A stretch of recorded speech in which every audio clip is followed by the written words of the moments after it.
Pilgrimage. I was lonely, isolated and confused as I hurried from the refectory to my bedroom.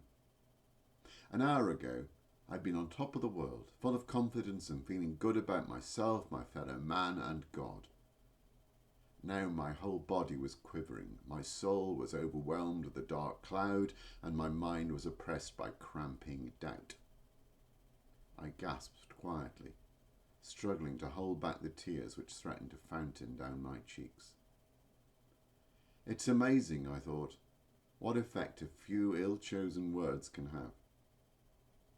All the priest had had to do was show a little discretion, a virtue which Opus Dei made much of, and not allow himself to be carried away on the adulation of the young men who had been lapping up his every word like hummingbirds sucking up sweet juices from a hibiscus.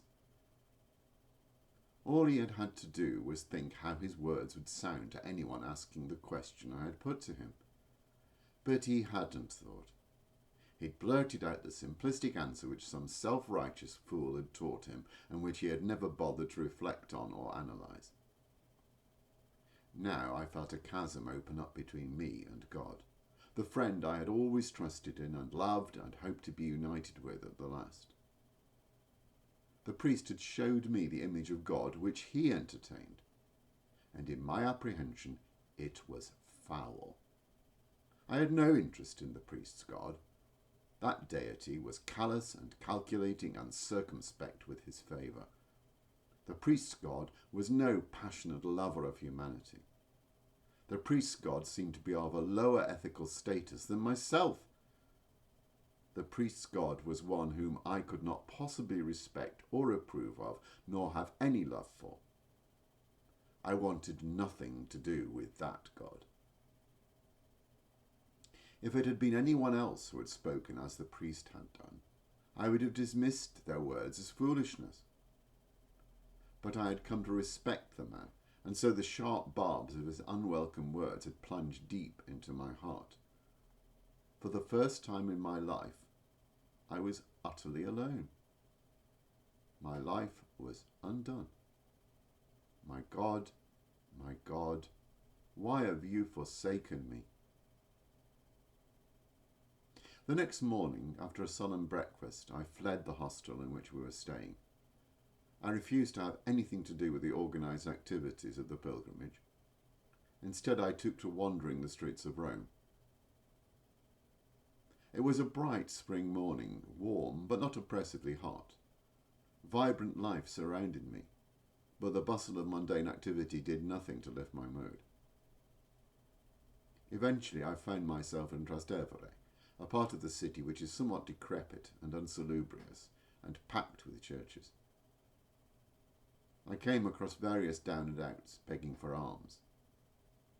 Unaccountably, my heart went out to them. My bowels were moved with compassion for their plight. Though I was affluent compared to them, I felt a certain empathy for their condition. I saw that they were lost, with little hope, and that they seemed starved of love. They were barely clinging on to their humanity. They were poor, impoverished in every way. Whatever security and wealth they might ever have had, they had now lost. They were like me. I was like them. I saw that God could put an end to their poverty, console their sorrow, and give them new hope, but the God that the priest had preached yesterday was not going to do any such thing.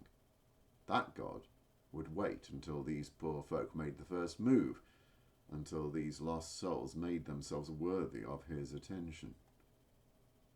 Well, that would be a long wait, I thought. I know that the God who I had always believed in would not stand by and wait for any of his creatures to deserve his help. My God would seek out the lost and bind up the broken-hearted and battle through hell and high water to succour and rescue from despair just one miserable sinner. I felt a renewal of faith bubble up in my soul, a determination to oppose the priest's God until my dying day. I lifted my head and wiped away the tears from my eyes as I strode purposefully back to the hostel. My pilgrimage to Rome had certainly been fruitful, but not in the way that its sponsors had envisaged or intended. My path in life was set, and I was resolved to follow it.